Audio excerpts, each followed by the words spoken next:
It was so cold and the hose was so old that they just moved it and it broke off my cistern tank, so got to repair that this morning. It's just a simple fix, but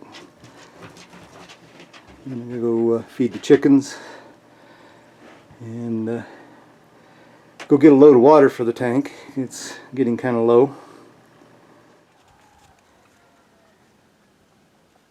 And the good thing I have that chicken pen totally closed in.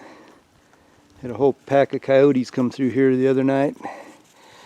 I think they probably would have liked to have a little chicken feast. I've got a new hose on my tank and getting some water in my cistern. Up behind this tank, I'm going to build that hillside up next to this tank so I can just gravity feed this in, but that'll be hopefully hopefully I'll get done with that come this spring if time allows.